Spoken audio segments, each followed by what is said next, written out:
Welcome back to the Storyteller Ducky channel. Thank you for watching today. Joseon Dynasty. The difference between the educated and the uneducated. It was an era that determined everything in life. Knowledge was status, and status was power. In such a world, one person's name began to spread quietly from mouth to mouth. Baak Tak. Baak Tak, the ignorant idiot. Okay, let's get into the story. He was an ordinary farmer living with his old mother in a mountain village. He didn't know a single word. He stuttered and mumbled without reason, making people laugh. People called him the idiot Baak Tak. In fact, he married a pretty girl from the village when he was 18. His wife couldn't stand the people's ridicule of idiot Baak Tak, and ran away from home on the first anniversary of their marriage. He was unhappy with his wife for leaving him, but he easily gave up because he knew he was being called an idiot.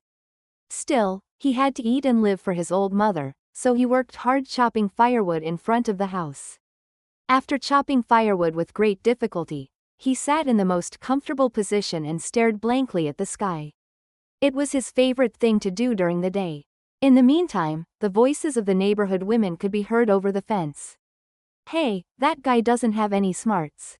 His speech is strange, and he has no sense.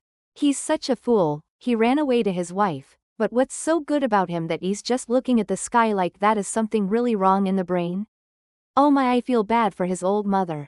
But in those blank eyes, a thought that no one could see was growing. Then one day, an unexpected order came to the town where he lived. Recommend those who are good at speaking among the people. The king wanted to hear the people's opinion. And he wanted to select the most intelligent people among the people and call them to the palace. The county magistrate was in a difficult position. A smart citizen, where in this countryside can you find such talent? Then he brought up a name as a joke. Then how about Baak Tak? Everyone laughed. Haha, yes, Baak Tak is the funny one. After a few days, someone from the palace came to the village, put Baak Tak on a horse, and set off for Hanyang. He rode a horse for several days without knowing something. And his eyes seemed to light up at the sight of the market near the city that he had never seen before. How strange. I guess this is the capital city. But why is the king looking for an idiot like me? And he passed through the palace gate. The palace that unfolded before his eyes was a world completely different from the life he had lived. The tiles glittered. The ministers walked around respectfully. And everything moved according to the established rules. Inside, Baak Tak stood there, wearing muddy trousers and shoes that were almost barefoot. People whispered, "Is that the one who was recommended? Does he answer with that face?"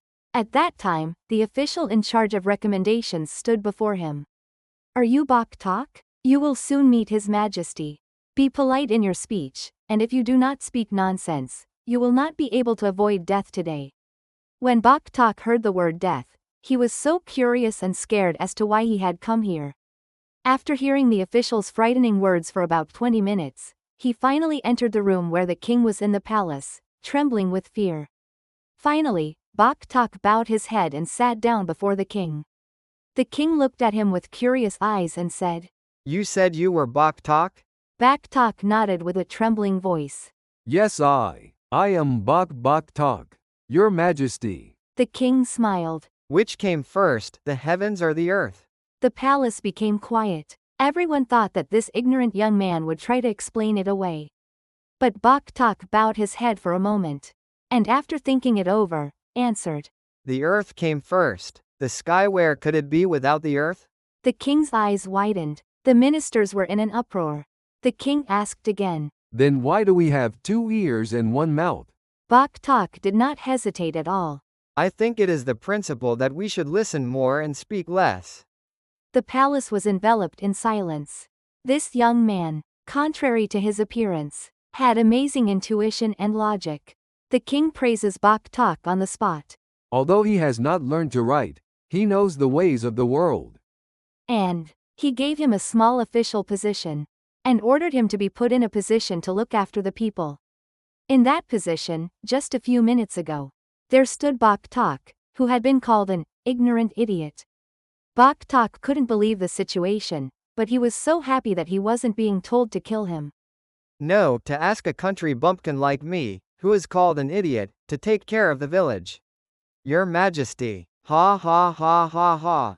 The news spread to his hometown as well. People were surprised, and his wife, who had left him, came to see him in tears. I'm sorry. Back then, I didn't know you were such a deep person. Baak Tak quietly nodded, and took her hand. If you knew now, that's fine. From that day on, people no longer called Baak Tak an ignorant bachelor. He became the one who understood the people best, and the one who saw reason before words, and was remembered as a person who broke down prejudices in Joseon society. The core of the story is not knowledge, but wisdom. You can't judge a person by his appearance, even if he doesn't know how to write. If he contains the principles of life in it, he can be a deeper person than anyone else. Baak Tak says, heaven can only be attached if there is earth. We are all people who must live attached to each other. And sometimes, we can hear words deeper than those of any scholar, from the mouths of the most ordinary people. Even today, in the lives of those who live their days silently, the wisdom of Baak Tak lives on. Please subscribe, like, and turn on notifications. I will repay you with good stories. Then, I will meet you again next time with another fun and interesting story. Bye.